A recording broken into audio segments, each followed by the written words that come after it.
Hello, everybody. Welcome on in to the GSMC Football Podcast. Once again, my name is Matthew Quinn, your host as always.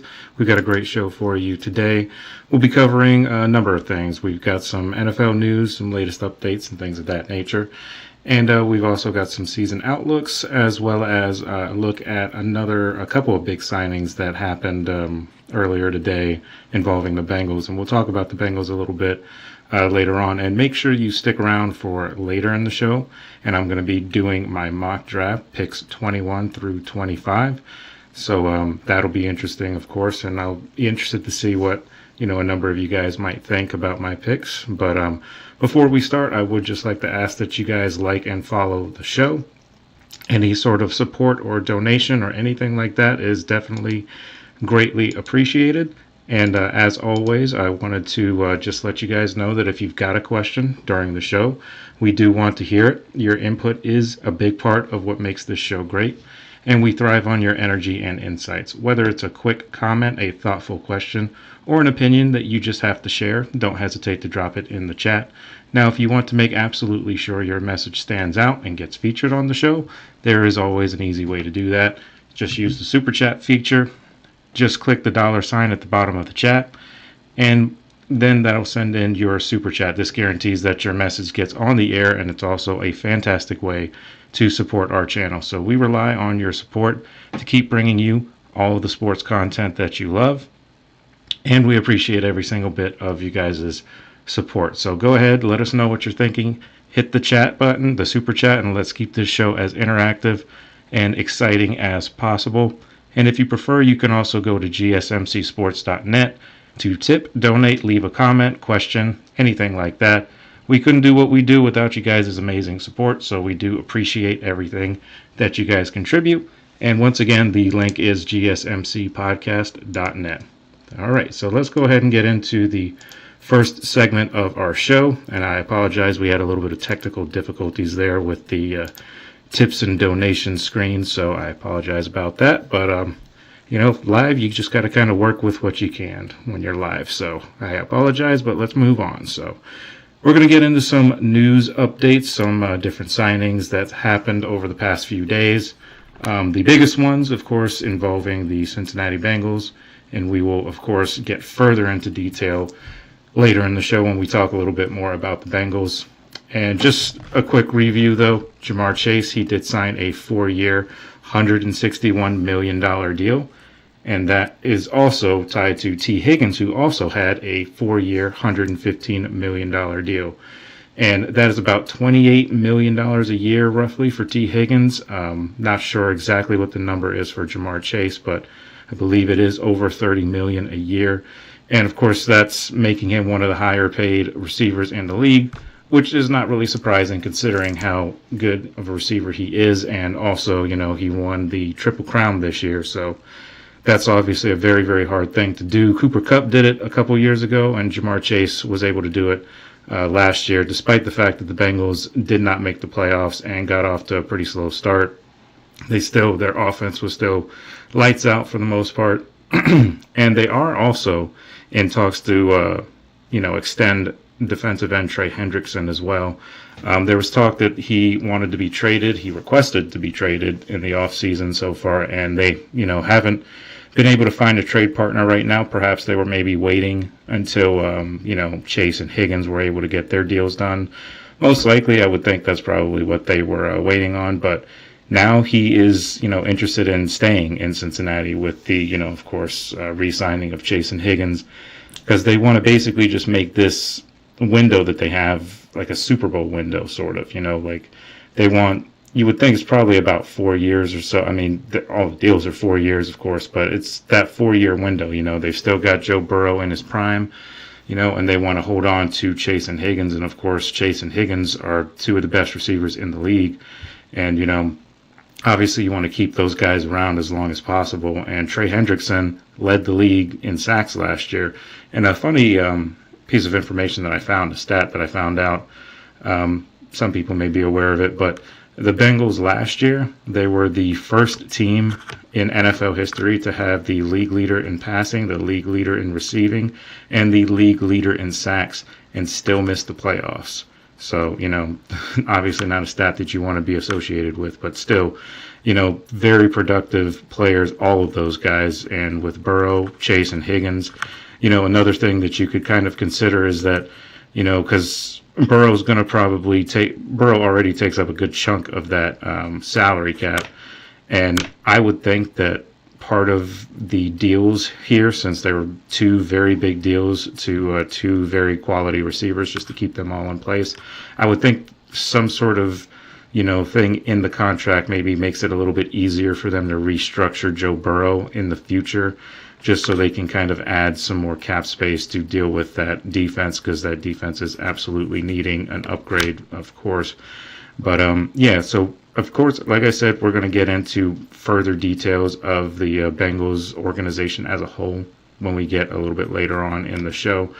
But that's just kind of the deals, the big headlines that happened with the Bengals today. But there were other, signings, other things that happened around the NFL. Derek Stingley, who is actually, he's only like 26 years old. He signed a 3-year, $90 million deal, which made him the highest paid DB in the NFL and in NFL history. Now, a couple weeks ago, we had Carolina Panthers cornerback J.C. Horn. He got paid, and he was at the time the highest paid defensive back in NFL history. And then, of course, just a week or so later, now Derek Stingley for the Houston Texans gets this deal. The only thing that I would say I kind of don't necessarily like about this deal is that it's only 3 years. I feel that they could have probably got him for longer than 3 years, because now they're going to, in a couple years, they're going to be right back in the same situation again, where they're going to need to, sign him again, or talk to him about his contract, in just a couple years, because nobody likes going into a contract year usually without an extension already lined up. So they're probably going to have this conversation again in a couple years. So, that'd be the only thing I really don't like about the deal. Money-wise, it all pretty much fits. He's a, high-end corner. Of course, he's really young still. So he only has the opportunity to get better and better as the years go by. So I can kind of understand part of the deal, but 3 years is, I think just a little bit short of where I would want it to be if I was a Texans fan. A couple other moves, the former 49ers running back that took over for Christian McCaffrey just for like a few weeks during the course of last year, because the 49ers were basically beat to hell with injuries. That would be Jordan Mason, the running back. He was, I believe, about like a third string or something like that for the 49ers, but he was effective for the most part. I mean, of course, he's no Christian McCaffrey. I mean, who is? He's one of the better running backs in the league when he's healthy. But that's the problem with McCaffrey lately, is he just hasn't been able to stay healthy. And really, that's been the problem with the 49ers in general, is just they haven't been able to stay healthy at all. Especially last year, they, missed a whole bunch of their team. And I remember a few years ago, a lot of their team were out with injury too. And it's funny because the 49ers, over the past several years or so, their status as far as what they do in a season, one year they'll go to the NFC Championship game, and then the next year they'll miss the playoffs entirely. And then the next year they'll go to the NFC Championship game, and then they'll miss the playoffs entirely. It's a weird pattern that has happened for the 49ers, for several years or so. But a lot of that, like I said, has to do with just they've been snake bitten with injuries a lot. They're one of the more injury-plagued teams in the NFL in recent years that I can remember, outside of maybe Baltimore for a couple of years. Back before they got Derrick Henry and all that, they had a 1 year where they were missing a ton of players. And Lamar Jackson was in, and I think that was the 2020 season, the COVID year, actually.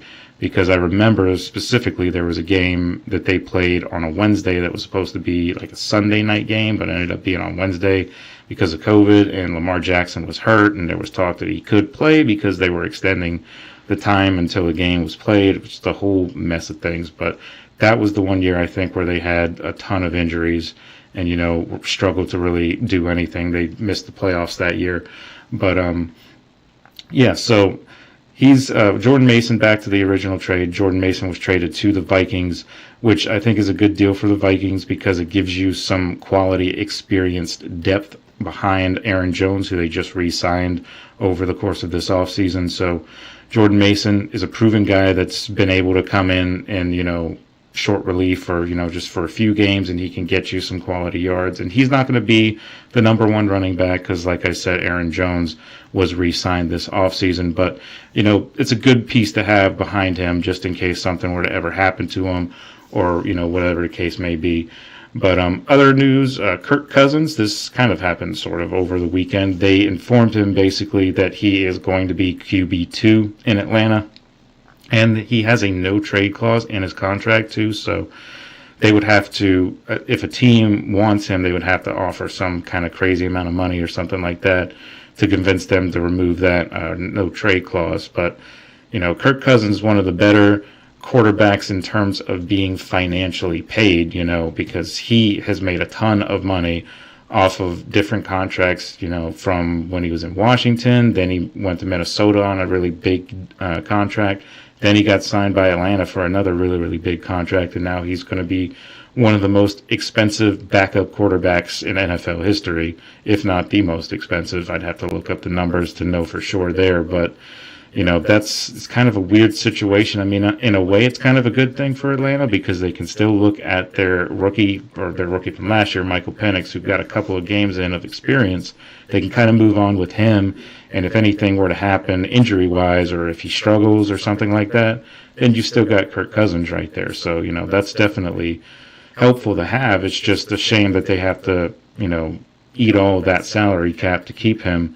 They have to pay him a crazy amount of money for essentially just being a backup on the roster. But, I mean, I get it because there's not going to be a lot of people that would want to take that contract away from the 49ers, and help them get rid of Kirk Cousins. So I kind of get the whole deal there, but still kind of a weird situation. It'll be interesting to see how it plays out as the season goes along and everything. But a couple of other little pieces of news. Free agent quarterback Jameis Winston is visiting the Giants, and that comes after Russell Wilson just visited the Giants. And, of course, Aaron Rodgers has been linked to the Giants as well as the Steelers and Vikings this offseason, especially in the past week or so. But Jameis Winston going to the Giants there, I mean, that may not be anything. That could just be him going in as a backup role. Is what maybe he interviewed for or, visited for because, if it's a choice between Russell Wilson and Jameis Winston for the Giants, say Aaron Rodgers is out of the picture here, but just say it's Russell Wilson or Jameis Winston, I feel like they would most likely probably choose Russell Wilson. From everything I read, Russell Wilson's meeting with the Giants did go well. No contract has been, exchanged just yet anyway. But, you never know. In the next couple of days, if the Giants either get tired of waiting on Aaron Rodgers or, they decide not to do anything with Jameis Winston, maybe they sign Russell Wilson there. I think with Russell Wilson, I think it's kind of between the Giants or the Browns in terms of where he's going to play.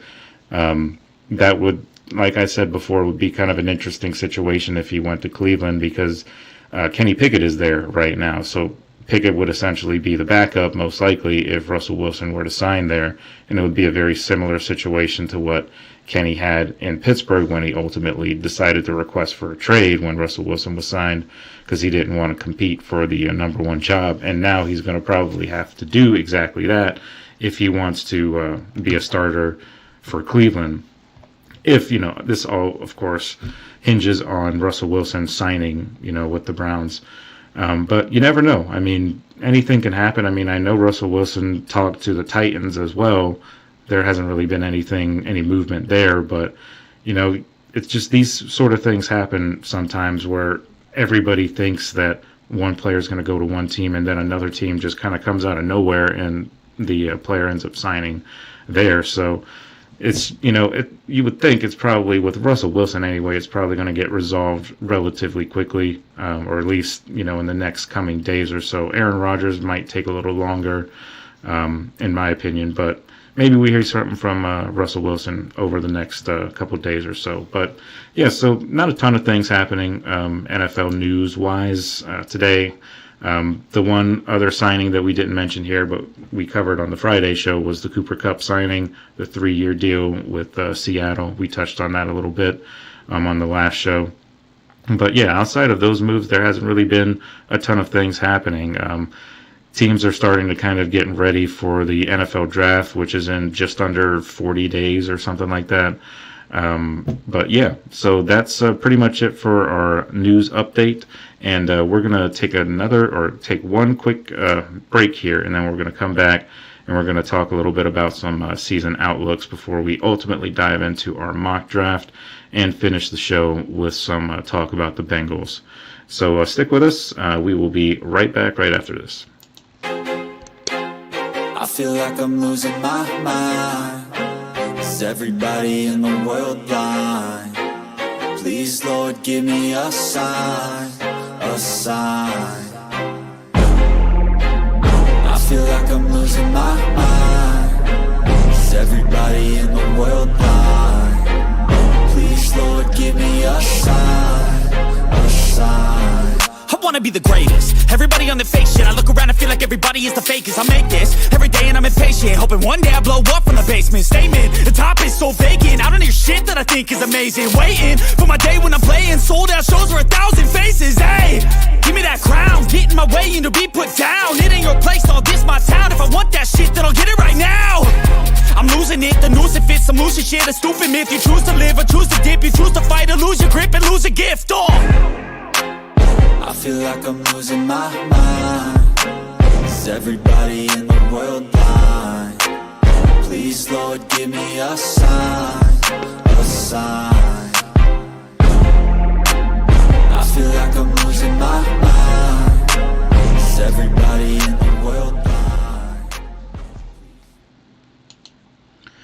Once again, guys, just before we go ahead and get into the next part of our show, I just wanted to remind you guys that if you have any questions or comments or anything like that, definitely hit us up in the super chat on GSMCsports.net, or if you are on YouTube, just go ahead and type it in the comments and I'll get to it as soon as I see it. So once again, that's GSMCsports.net if you have any sort of comments or questions, or if you just want to donate and support the show. So let's go ahead and get into the second part of our show. We're going to go ahead and talk about the season outlook for the Carolina Panthers.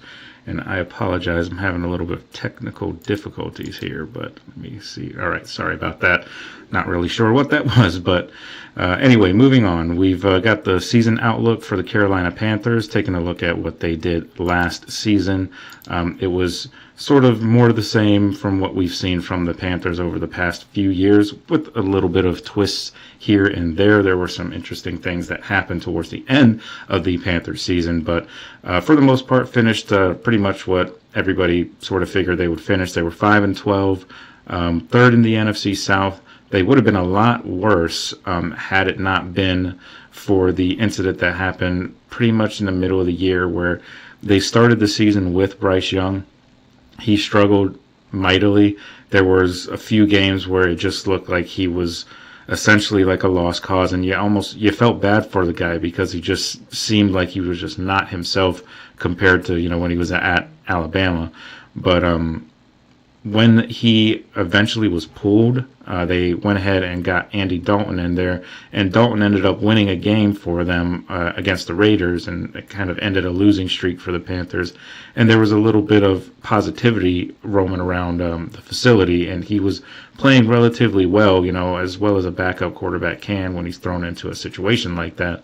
But then there was the unfortunate incident where Dalton got injured in a car accident. Luckily, everybody was okay in the car accident, but he did injure himself just a little bit, and he was out for at least the next game, so they had to go with Bryce Young.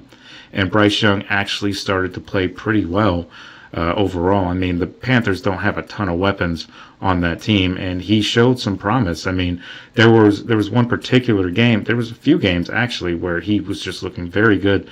They should have beaten the Eagles in Carolina had it not been for a drop pass in the end zone that would have given them the lead at the very end of the game. They could have won that game against the eventual Super Bowl champions. And they also took the Kansas City Chiefs all the way to the end and just lost by like a field goal or something like that, I believe. But it was a very, very close game, and Bryce Young played pretty well. So those are two big-time teams, two teams that were both just in the Super Bowl, and he played really well against both of them and very easily could have beaten them had a couple of things went their way. But he's showing some promise, and all of a sudden there's a little bit of optimism, a little bit of hope in Carolina now, whereas before, if I would have talked to you this time last offseason, then there was just nothing but just negative things to say about the Panthers. Bryce Young was still not looking great. The owner had some, public incidents where his names were in the headlines, throwing, a cup or throwing a drink onto a Jags fan when they played the Jags. There were a lot of bad looks going on. But then this series of events that happened, unfortunately with the car accident, obviously you don't want to see that, happen to anybody. But it's just a weird series of events that ended up leading to Bryce Young getting the job back and ultimately starting to play well. And it kind of proved to a lot of people that he needed that. He really did need some time to sit on the bench and kind of just grow mentally. And I think it really, really helped him, and that showed towards the end of the year in particular. But taking a look at, just what they did just overall, for taking a look at the stats and everything, they finished 30th in passing yards. They were 18th in rushing yards, and they also were 29th in points per game. So not great numbers offensively when you look at the stats. That's not really surprising. I know Young only had just over 2,000 yards passing, and Andy Dalton only chipped in for a couple of games. And so the offense just wasn't very good. The only thing they were really, really good at, or I wouldn't even say really, really good at, but at least serviceable at, was rushing the ball. And that was mainly because of Chuba Hubbard. He had just over 1,200 yards rushing last year. And they did finish 18th in the NFL in rushing yards. That's about middle of the pack.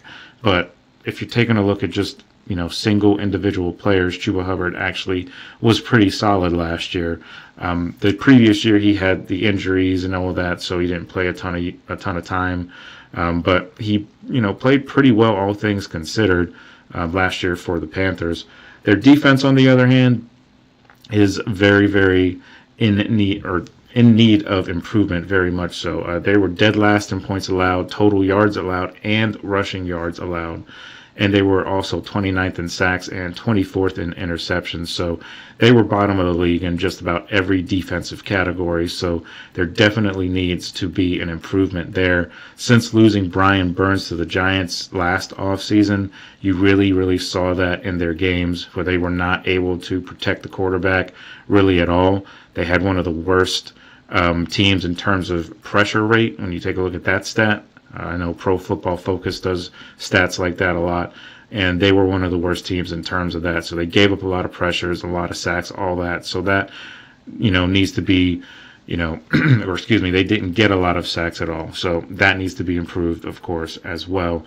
And if you take a look at some of the things that they might need this offseason, I was looking through their roster earlier when I was doing some research on this episode, and they have Adam Thielen, who they just re-signed in the offseason, which, is solid. He's a veteran guy, but he's not a number one wide receiver, at least not anymore. He's an older receiver. He's a veteran. He's reliable, so he could be a very solid piece still for them. He can still make some pretty good catches.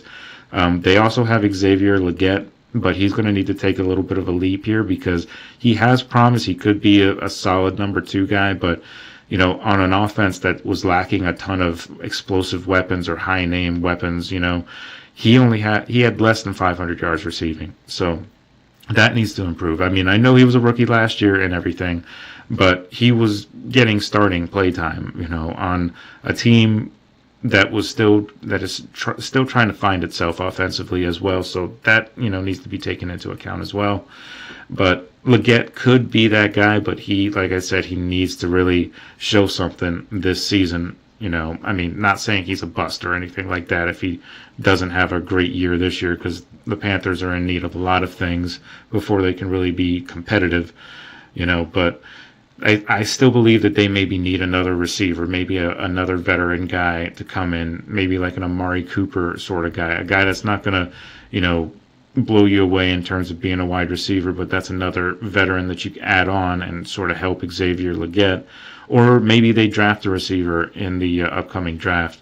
I don't believe that they will. I think they've got other holes that they need to fill, primarily on the defensive side of the ball. I think they need a big play edge rusher. So we'll see if that's the route that they go in the draft.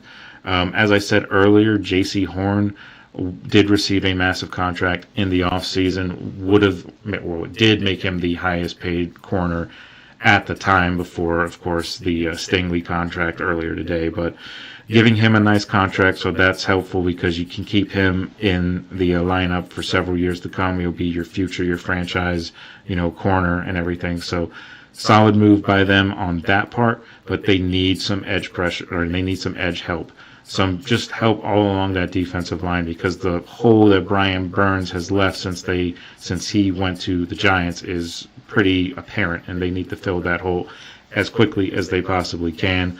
Primarily probably going to be in the draft, like I said, because there's a lot of guys. It's a deep class when it comes to edge rushers and defensive linemen in general.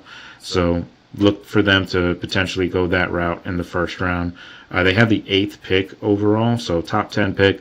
You could definitely get a guy, that can be an instant contributor for you. I also would consider, if I was the Panthers, consider signing a guy like Joe Flacco as a veteran backup, just because, you never really know what's going to happen with Bryce Young. Bryce Young had, little moments of promise and everything. By all indications, it seems like he has improved as a quarterback. That that sitting down definitely helped him. But you don't want to be caught in another situation like they were last year, where he's struggling and he needs a break, or whatever the case, or of course, if he gets hurt or anything like that. You could have Joe Flacco, who's been kind of bouncing around the league over the past couple of years since his longtime stint in Baltimore, where he won the Super Bowl, but he's just been kind of filling in as a backup role or a mentor sort of role. He did that in Cleveland, got to a playoff game, did that in Indianapolis, won a couple of games, but ultimately there were too much holes on that team for him to really make too much of an impact there. But Flacco would be an interesting signing. I think, safe signing. You're not going to ask him to do too much, and you can rely on him to come in and play serviceable football if you need him to. In terms of just overall what I think the Panthers' record is going to be this year, it's going to kind of all just hinge on Bryce Young's play, as a lot of teams do rely on quarterback play. I mean, it's the most important position in all of football, so makes sense. But, if he can continue from where he left off at the end of last year, where he is starting to improve, I could see the Panthers being better, but they may have the same record and still be a better overall football team. It could be one of those situations. If not, they do play in the NFC South, which is notorious for not necessarily being the toughest division in football. So they could sneak a couple wins in here and there, where you wouldn't necessarily expect them to otherwise. So I could see them getting to about a 6-11 record, one win better than what they were last year. But wouldn't surprise me if they went 5-12, or maybe even 7-10. I think 7-10 would be a successful season for the Panthers, given everything that has transpired over the past couple of years or so with Bryce Young, because that's improvement. That's showing signs that you're improving, that you're getting better. So I think that 7-10 would be absolutely an improvement, and absolutely something that they could be happy about. Obviously you don't want to finish with a losing record. No team does. But if you look at the grand scheme of things, the big picture thing, you'll take a 7-10 record if you're a Panthers fan, I believe, considering everything you've had to go through to get to this point. And that will, like I said, show that you're improving as a team. It's not going to be fixed in 1 year, not with all of the holes that the Panthers have on their team. There's a lot of things that they still need to do, but they can get a couple of wins better than what they had last year, then I think that could go a long way into them, maybe getting better and better, and possibly even being a competitive team, meaning like competing for the playoffs and things of that nature. So only time will only time will tell. We'll see what happens with them over the course of the season as we go along here. But before we go ahead and get into the next part of our season outlook, as we finish off the NFC South, we're going to take a quick break. But when we come back, we'll be tackling the New Orleans Saints and what they did last year and what they should do this year to see where they go. Okay, so just give us 1 second. We'll be right back. Looking for your daily fix of sports talk without having to pay for it? GSMC Sports Network is available on YouTube. Just search GSMC Sports Network. Get your fix of daily sports talk shows on YouTube, absolutely free. NFL, college football, NBA, MLB, MMA, UFC, fantasy football, and so much more. GSMC Sports Network has shows running all day long, with new sports shows starting every 2 hours. Just like on your favorite cable sports channel, except GSMC Sports Network is absolutely free. Just search GSMC Sports Network on YouTube to catch one of your new favorite shows, like the GSMC College Football Podcast, Chip Shot Football Podcast, Hoops and Heels Women's Sports Podcast, GSMC Basketball Podcast, and so many more. Check it out for yourself. GSMC Sports Network, now available on YouTube absolutely free. Search GSMC Sports Network on YouTube right now. All right, guys, welcome on back to our show. We've got another segment here for you, another season outlook segment. This time we're going to be talking about the New Orleans Saints and what they need to do and what has happened so far this offseason that could lead them to possibly success or failure next year. So first of all, let's just go ahead and talk about what they did last season. They had a very similar season to the Carolina Panthers in terms of record. They did finish last in the NFC South, though, but they were 5-12, just like the Panthers were. And they had sort of a weird start to the year, actually, because the first two games, first two games last year, they looked incredible. They completely demolished the Dallas Cowboys, and then they completely demolished the Carolina Panthers in the very next week. They outscored their opponents some crazy stat of like 90-20, something like that, in the first 2 weeks. So they were the highest scoring team in the first 2 weeks. And then it just took an absolute nosedive from that point. They didn't win another game until about like 5 or 6 games later. Derek Carr was hurt too, so he was in and out of the lineup as well. There was just a lot of bad things that happened for the Saints overall last year. They had to play quarterback Spencer Rattler, who was the rookie that they drafted in last year's NFL draft. They played him for a few games. They even had to go down to Jake Haener for a game, and he got like about 200 or so yards in that game. This also resulted in them, firing head coach Dennis Allen. He was fired midway through the season, and so then it was just their special teams head coach that was coaching them the rest of the way. And they had a couple of good moments here and there, but overall they just weren't very competitive after those first 2 games of the season. They ended up in the offseason hiring the Eagles offensive coordinator, Kellen Moore, to be head coach. It was kind of a weird process, too, because the Saints were the last team that got a head coach amongst all the teams that were looking for new head coaches.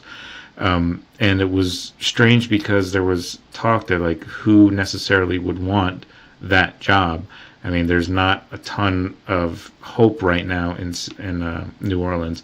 They have about $20 million in cap space, but that is also taken into account, that's not including, or $20 million, you got to also include that money that they're going to have to keep aside for rookie contracts and things like that.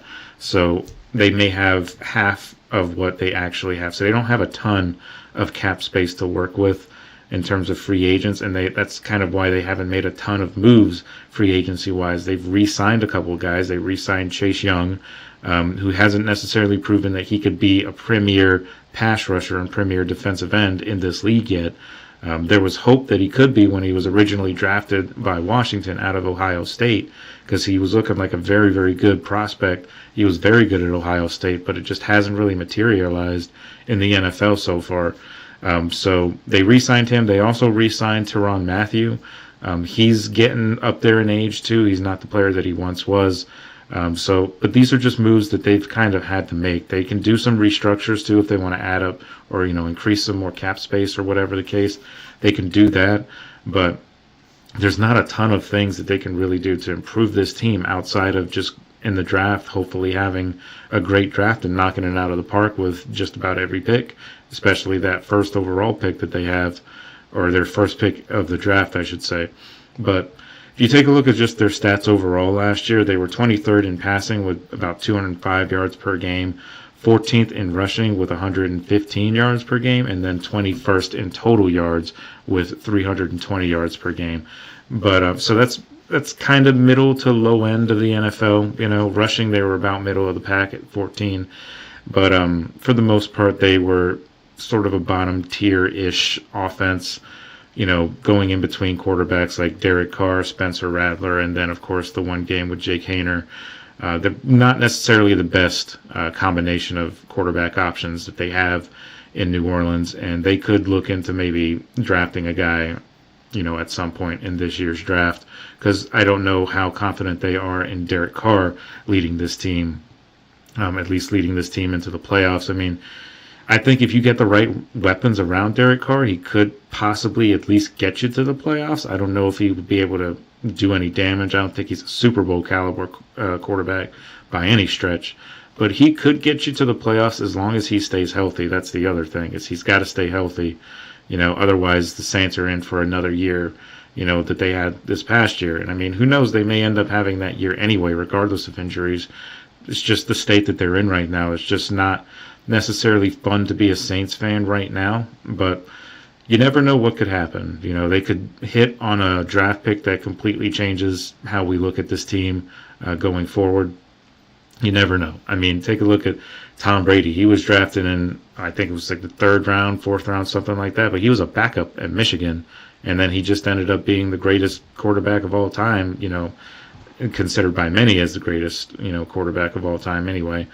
But so that's just kind of an example of, you never know what could happen in the draft. You could hit on somebody, but they're going to need to hit on a few guys, not just one guy, in order for them to really, compete going forward. But they do have, like I said with the Panthers, they play in a very, very, relatively easy, division, to put it lightly, for lack of a better term. That division is always kind of up and down. The best team in that division most likely is going to be the Buccaneers, like it was this past season. Atlanta's getting better, but it's just the Panthers and the Saints that are kind of just right there at the bottom. The Panthers are even, improving, like we said in the last segment. They have, at least a little bit of, hope with Bryce Young, playing a little bit better as the season wore on. But the Saints don't really have that. There's not really any sort of promise. I guess the only thing you could really say is their new head coach, Kellen Moore, is an offensive-minded guy, and he ran a good offense in Philadelphia, ran a decent offense when he was in Dallas. And, maybe he can turn your offense into, at least a serviceable unit, maybe a little bit closer to what we saw at the beginning of last year, when they were putting up a ton of points in those first 2 games. But they're going to need a lot of weapons, and they're going to need some guys to stay healthy too. And running back is Alvin Kamara still, but he is getting older. So they could potentially go running back at some point in this draft, just because of how deep of a class it is at running back this year. I could see them maybe going there, but I don't think it's going to be first round. I think they have a couple of other needs that they need to address before they get to running back. And just to give you an idea, their leading receiver was Alvin Kamara last year, and that could, be attributed because Chris Olave was hurt for a big chunk of the year as well, so they didn't have a ton of other options. Rashid Shaheed he showed some potential, made some big plays. He's a fast receiver. He can stretch the field, so maybe he can develop into a better number 2 guy in, this coming year. It's possible, but if they can keep Chris Olave healthy, that's going to be a big determination of what they do on offense. But I could see them going receiver possibly in this draft with the first round. I'm not sure if they will go first round, though. Like I said, there's a ton of other things that they need to address as well. But I could see them maybe going receiver. I mean, it's possible. They need to get Derek Carr some help, but they need to figure out the quarterback position overall, because Derek Carr is not the future of this franchise. And whether or not they want to decide to go and rely on getting their franchise quarterback this year, or maybe they want to wait until next year where it's a much better crop of quarterbacks coming out in the draft in terms of, prospects and things like that. So maybe they want to wait until next year. We'll see. But I think that they could go quarterback potentially at some point in this draft, maybe in the second or third round or something like that. Maybe draft one of these guys like Tyler Shock from Louisville. He's an older guy. He's, of course, coming out of college, so he'll be a rookie, but he's an older rookie. I think he's about like 25, 26 years old, something like that. So he's played a lot of football, but, there's age there. So, you don't really know what's going to come of that. And he didn't necessarily look lights out when he was in college. So that would be a risk. That would be a guy that you would want to probably take on like a day 3 pick, just, as a project guy, just sort of see, what you got with him. Or, maybe you draft the quarterback out of Alabama, Jalen Milroe, possibly. You never know. We'll see what happens with New Orleans, but I don't see a ton of promise in this New Orleans team coming out of next year or coming into next year. I could see them actually being a little bit worse than what they were last year. They were 5-12 last year. I've got them going 4-13 this coming year, just because I haven't seen enough improvement so far from this team. And I mean, the draft could completely change that, but like I said, they're going to have to hit on a lot of picks if they're going to want to, really compete in this division and, of course, in the NFC in general. But yeah, I've got them going 4-13. I don't think it's going to be a great year, but that'll put them in better position to draft their potential franchise quarterback next year, if that is the route they decide to go when we get to that point in a year or so. So yeah, so that's what I've got for the New Orleans Saints. Before we go ahead and get into the rest of our show, we just have another break that we got to hit. And I will be right back right after this. Okay, so just stick around, and we're going to be talking about our mock draft coming right up after this break.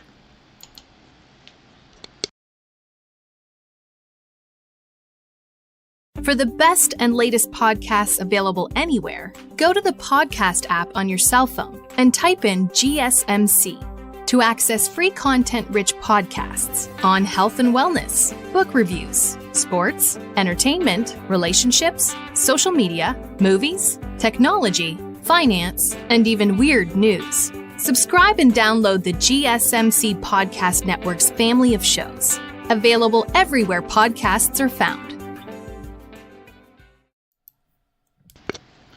All right, guys, welcome on back to the show. We are moving on to our next segment. We've got some mock drafts for you, and I've got a few picks here, picks 21 through 25. Let's just go ahead and get right into it. We're going to start with number 21, the pick number 21, and that is the Pittsburgh Steelers, of course. And I've got them going quarterback Jackson Dart. And yeah, and there's been a lot of conversation, of course, about the quarterback situation in Pittsburgh, what they're going to do, of course. I think it's just a situation where you're most likely, this is, of course, assuming that the Steelers do not end up signing Aaron Rodgers. If they don't decide to do that, I think they go Jackson Dart here. Take a look at what Jackson Dart did last year. He was first team All-SEC. Set some school career records as well. 10,617 passing yards in his career and 12,115 yards of total offense. He does have that other ability where he can get out of the pocket and he can make some plays with his feet as well. And that is just the kind of, type of quarterback that the Steelers are trying to get, I believe, because, you take a look at what they did, what the press conferences were from Mike Tomlin and Art Rooney at the end of this past year. They emphasized the need for a mobile quarterback. And Jackson Dart is not going to confuse anybody with Lamar Jackson or anything like that, but he still has enough athletic ability to where he can get out of the pocket if he needs to and, make some plays with his feet, which is a staple of most really good quarterbacks nowadays in the NFL. if you take a look at just some of the things that just make him a very intriguing prospect, he has jumped in terms of the draft prospect. I know when the whole process of drafting and scouting and all that started, he was kind of on the lower end, and a lot of people might have thought that he could go day 2, possibly even day 3. But he has jumped massively since like the combine and interviews and things like that. A lot of teams are very impressed with what he's been able to show them, and he started all 13 games last year. He was actually the Gator Bowl MVP when they beat Duke in the Gator Bowl. And he had 404 yards, 4 touchdowns in that game, and 27 to 35, so he had a pretty high completion percentage as well. This is a good move for Pittsburgh, I think, because it addresses a need to get a young quarterback in that building. And Dart, if he's not 100% ready, you can have him sit behind Mason Rudolph for a year and, maybe develop and learn a little bit. And maybe, with the way the Steelers' offensive line has played lately, it's possible that he could see some actual playing time in the regular season too, which will do nothing but, help him grow in confidence, because it's not like the Steelers have an absolutely awful team around them. They've got DK Metcalf and George Pickens to throw to, not to mention pretty good tight ends in Pat Freiermuth and Darnell Washington.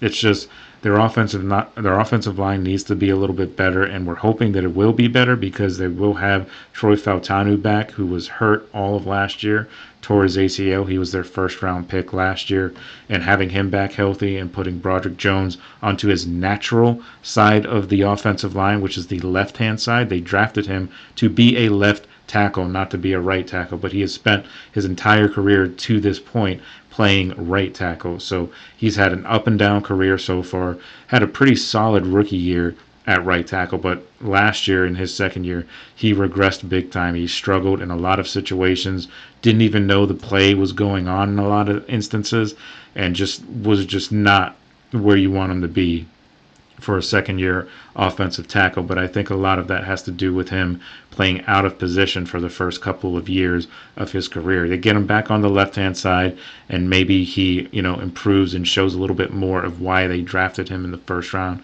to begin with. Fautanu has a lot of promise, so that would be a good, bookends for both of those ends of the line for a guy like Jackson Dart. And I think Jackson Dart could be very good because he's got the arm strength. He had a pretty solid combine. He threw quite a few really good passes to receivers on the throwing drills and things like that. He has a very good ability to go through his progressions, whenever he needs to. He can get across the field, with his athletic ability and all that.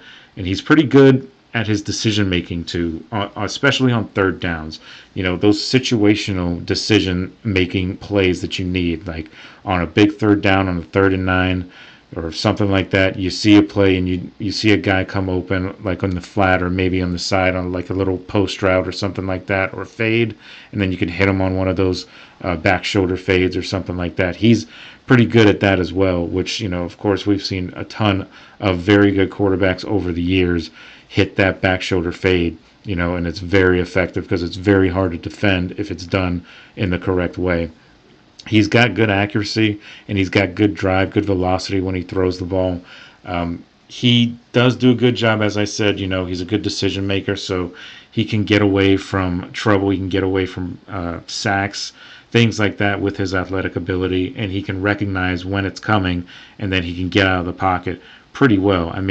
He's not, a perfect prospect by any means. I don't want to give you that impression, but, he is very good with his back shoulder phase, like I said, but he does need to work on his anticipatory throws and some of his footwork. He could use some help there.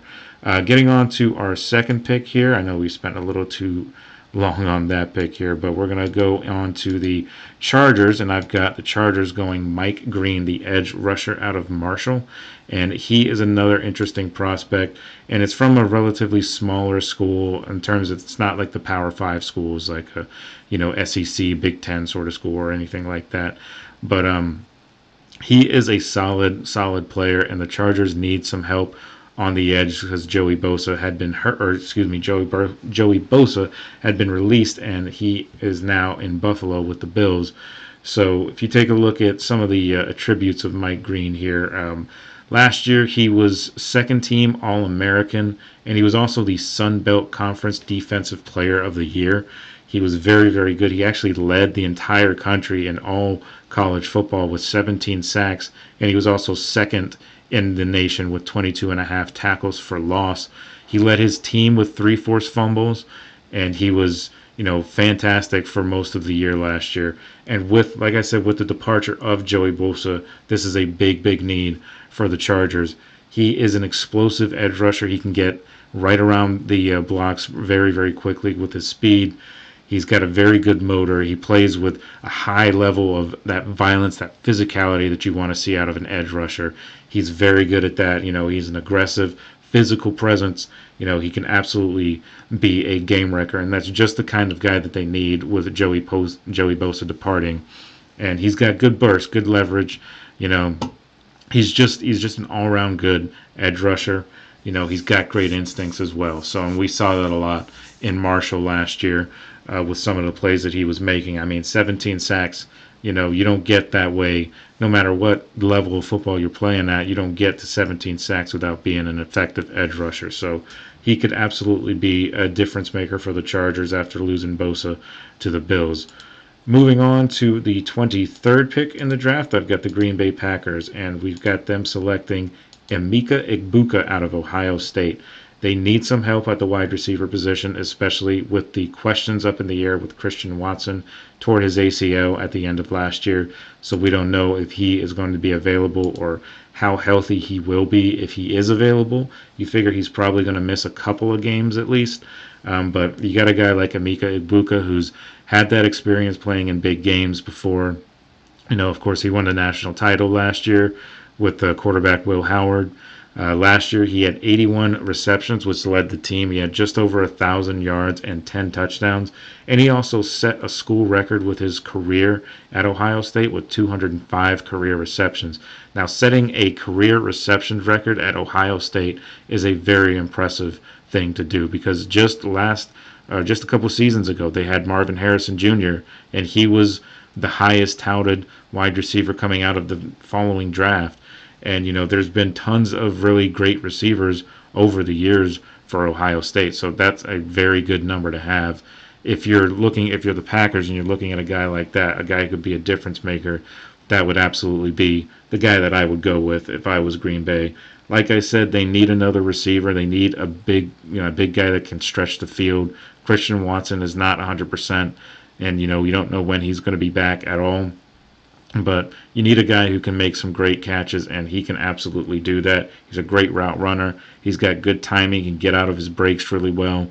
So I think he's a very, very good guy. And he's got a very vicious stiff arm. If you ever had a chance to watch some of his highlights at Ohio State, he's got a pretty fierce stiff arm. So that's always fun to watch those kind of plays as well. But, that's who I've got the Packers going with. I got them Emeka Egbuka out of Ohio State. And moving on to our next pick, and that is the Minnesota Vikings. And I have them going, I have them going Maxwell Hairston. And that is, of course, the guy out of Kentucky, the corner out of Kentucky, who ended up making some headlines at the Combine because he was the fastest player at the Combine, ran a crazy 40 time, and was just shy of actually beating the record that Xavier Worthy had last year when he did the 40.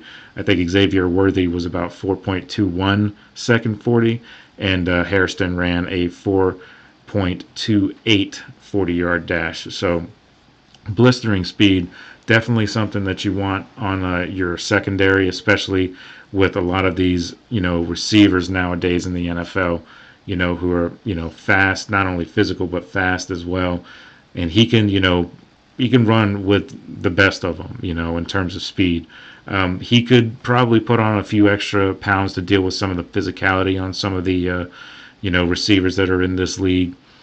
So we'll see if he can manage to do that. Of course, he's still a young guy. He's a rookie, this year. So only time will tell in terms of if he can put on some weight and maybe thicken himself up a little bit, and that way he can take on bigger defenders, because he's got the coverage skills for it. He just needs to work on some other things here and there. Taking a look at last year. He didn't have a ton of action last year. He missed 5 games with a shoulder injury. He started 7 games and he had 19 tackles and a sack, and did have an interception return for a touchdown and 2 forced fumbles as well. So he still was productive in the limited time that he was, on the field for Kentucky. Obviously, you want a guy like him to be on the field as much as possible, but these things happen with injuries, so it's just unfortunate. But he can still go to Minnesota. Minnesota just, of course, signed Byron Murphy, but they still have a couple of other guys that are free agents that you don't know if they're actually going to sign, because they've already made a ton of moves in free agency, getting guys like Javon Hargrave and things like that. They beefed up their defensive line and re-signed Byron Murphy. So this would be a good way to still improve the secondary and do it on the relatively cheap side, because you're just signing a rookie contract essentially, and this guy has promise, and he could end up being a good corner for you for years to come. So I like that pick if I'm the Minnesota Vikings. Moving on to the last part of this segment, which is number 25, and that's the Houston Texans, and I've got them going offensive tackle Josh Simmons out of Ohio State.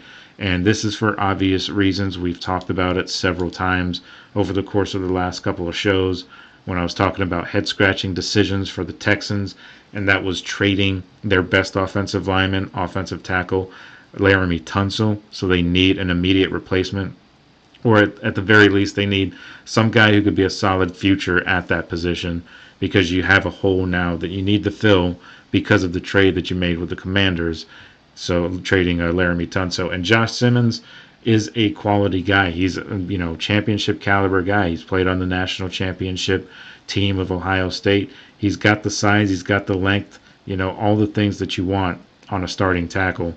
And he can start on both sides too, which is very important in a lot of instances due to like injuries and things like that, with seasons getting longer and longer seemingly in the NFL. You need a guy who can start on both sides in case you have some injury issues on one side of the line. He's got good footwork. He's quick on his feet, and for a big guy, that's pretty good to have as an offensive tackle. And I mean, he can finish his blocks off. He's very good at that. He's got the strength, and he's got very good hand placement as well.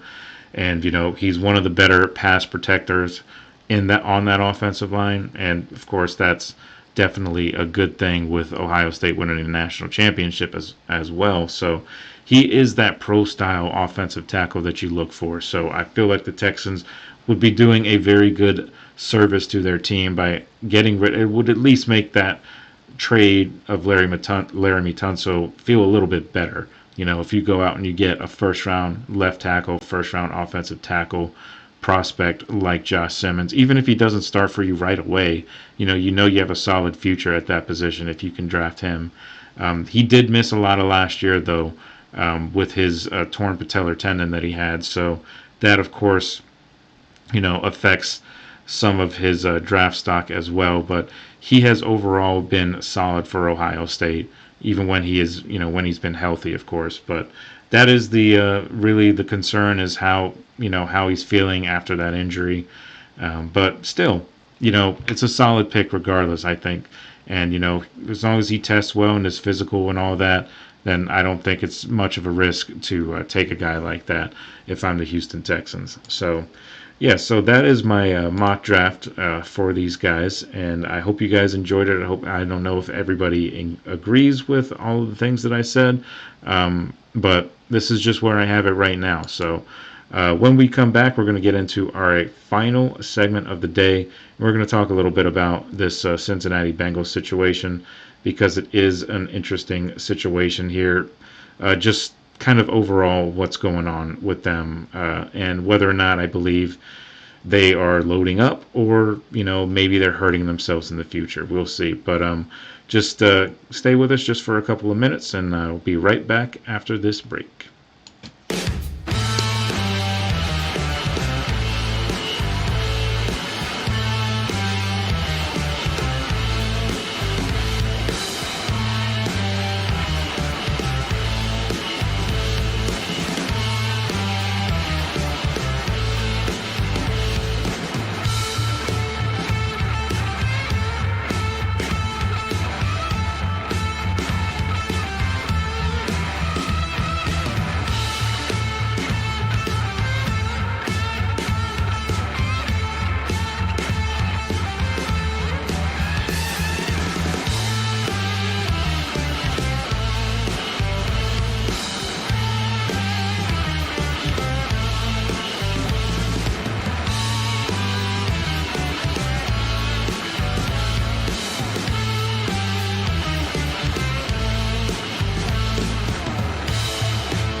All right, guys, welcome on back to the show. We are in our final segment of the show. We're going to be talking a little bit about the Bengals and how they're seemingly loading up on offense and how that is actually going to create some questions in terms of their defense.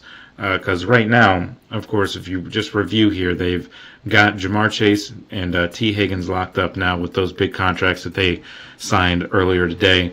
And, of course, don't forget they have Joe Burrow has over $100 million deal as well. So that is 3 big-name players that are all eating up, almost 3 or more than $300 million of cap space. And they're talking to Trey Hendrickson about possibly, doing a deal. So you got to figure that's going to be pretty close to $100 million as well, if not more, or if not just a little bit less than that, depending on what happens with him. I mean, he demanded a trade or requested a trade before all of this happened. And also you got to take into account the Myles Garrett situation, because that does, kind of reflect what type of deal Trey Hendrickson is going to get. Because, Myles Garrett kind of set the market as what is always the case with these big deals, and he's getting about $40 million or so a year. Don't know if that's what Trey Hendrickson is going to ask or going to want. If that is what he wants and if that is what he's asking, it's going to be very difficult for the Bengals to match that offer or to get up to that offer. And if they do decide to do it, or if they, are able to move some things around, I just think it really does hinder what they can do moving forward in terms of their defense. If you're a defensive player and you're seeing all of these contracts being given out to all these offensive players, it doesn't give you a ton of confidence that you're going to get a big-time deal or a long-term deal to lock up your services as well. But at the same time, the Bengals don't necessarily have a ton of great defensive players. I mean, we saw last year that they were one of the worst defenses in the NFL, if not the worst defense. Now, they did, I believe, get a little bit better as the season went along, their defense, that is. But they're going to have a whole new defensive coordinator this year. Lou Anarumo is gone. They fired him after last year, even though I personally don't think that he was the issue. I think he's actually a pretty solid defensive coordinator. But they ended up getting rid of him, and they promoted their linebackers coach, Aaron Glenn, or at least he was a former linebackers coach. He was at Notre Dame last year, actually, and he is now with the Bengals, and he's their defensive coordinator. I believe I could be getting that name completely wrong, actually, because Aaron Glenn is the Jets head coach. But they did promote a guy that was on their linebacking coaching staff a couple of years ago, but he's their new defensive coordinator. So we'll just see how their defense responds. But I really, like I said, I don't think they should have let go of Lou Anarumo, because I think a lot of it had to do, as far as why they were so bad defensively, I think a lot of it had to do with their lack of playmakers in the secondary in particular. Because on the line, of course, they got Trey Hendrickson, and he led the league in sacks last year. And as I said earlier, that crazy stat where, they had a guy that led the league in sacks, had a guy that was leading the league in receiving, and had a guy leading the league in passing, and still missed the playoffs. You have Joe Burrow and T. Higgins and Chase. Those are all guys that you absolutely want to have on your team. So I don't disagree with the signings at all, just simply because I get why you want those guys, because those are, high quality receivers. Jamar Chase is arguably the best receiver in the league. And then you've got T. Higgins, who could go on to any other team just about, except for maybe the Vikings, who have Justin Jefferson. They could go on to just about any other team, and he could be their number one receiver. That's just how good of a receiver he is. So you've essentially got 2 number 1 receivers, and you've got a big-time, most likely future Hall of Fame quarterback in Joe Burrow. So you want to keep that trio together. I totally get that. But you also have to shore up your offensive line as well.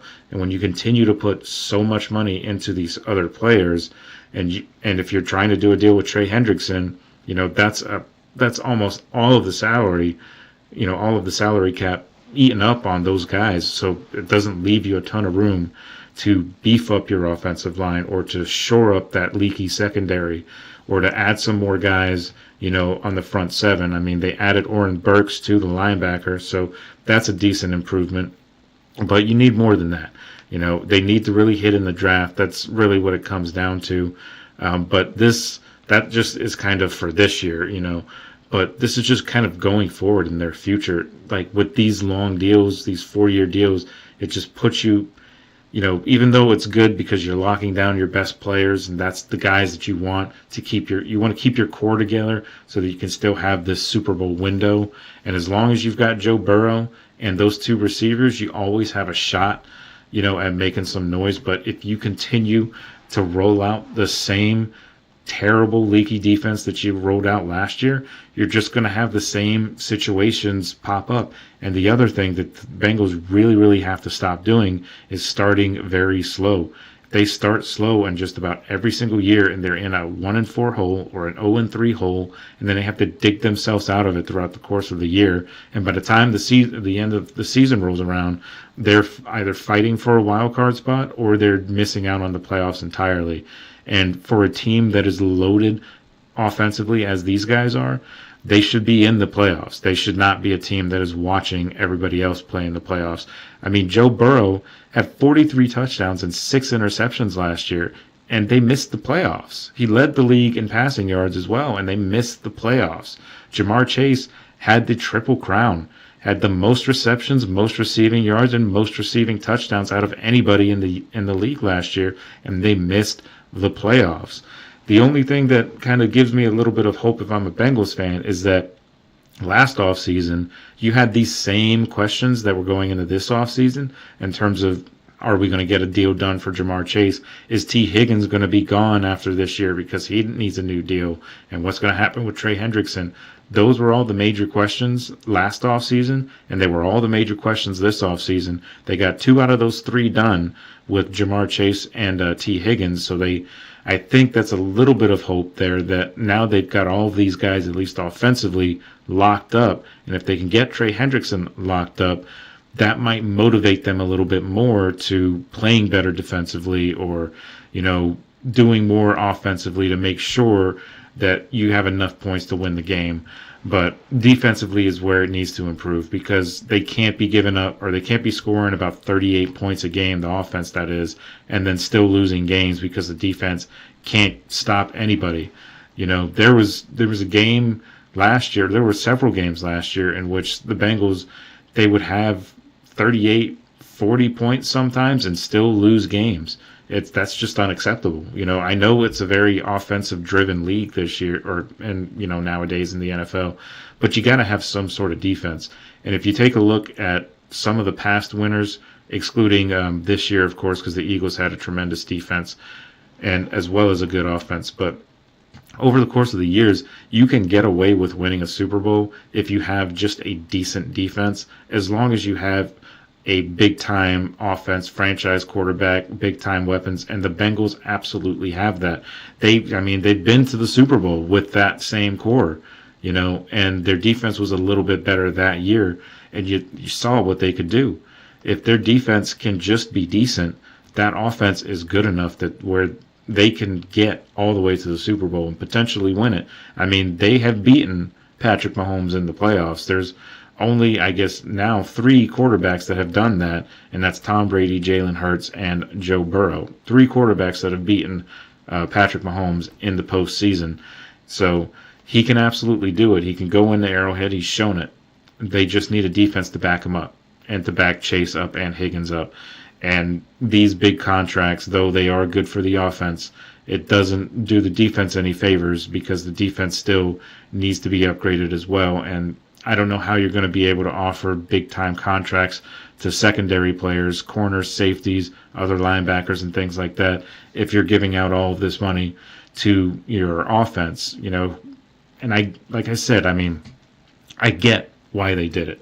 I totally get why they're, focusing on their offense. They want to keep this core in place because they feel like they need these guys in order to have any shot at winning the Super Bowl. And I totally get that, but I feel like you could have probably gotten away with letting T. Higgins go somewhere else and then maybe picking up a guy in the draft, that receiver, or maybe picking up, when Cooper Kupp was still available, they could have snagged him, or they could have picked up somebody else in free agency, that would have probably been a lot cheaper than T. Higgins, and then you can attribute or focus more money onto your defense as the rest of the offseason goes along. And maybe the Trey Hendrickson deal was already done if you let T. Higgins go. But, that's not what they did, and that's where they are right now. It may be good in the short term by keeping these guys locked down offensively, but in the long term, you're going to have to start paying your defense at some point, because defense still can win you games and still can win you championships, especially after this year when we saw Philadelphia and that defense and how just suffocating they were to arguably one of the best quarterbacks of all time and one of the best organizations or best dynasties that we've seen in quite some time. And they were able to completely shut them down. So that proves that defense still does win championships, but they need to commit some money to it. Otherwise, it's just going to be another year where they give up a ton of points and they're scoring a ton of points, but they give up more points than they score most times. So that's, not where the Bengals want to be, I'm sure. And of course, they've got questions at head coach if they don't get it done this year. If it's another year where they start slow or something like that, Zach Taylor could be on the outs. They could be looking for a new coach next season, and then who knows what happens from that point on.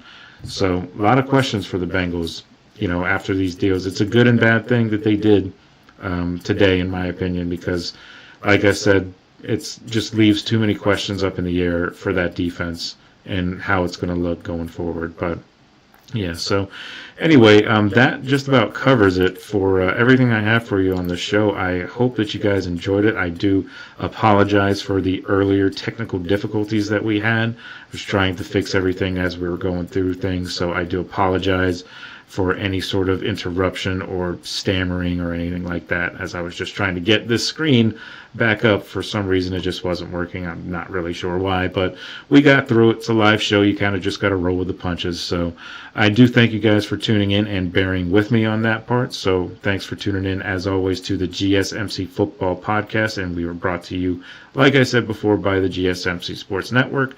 Your support means a lot to us, so please remember to subscribe to the show and leave a positive review. It really does make a difference, and we also invite you to follow us on all the social medias, Facebook, Twitter, X, and Instagram for more content and updates. So thank you guys once again, and we will see you same time, same place tomorrow. Have a wonderful night.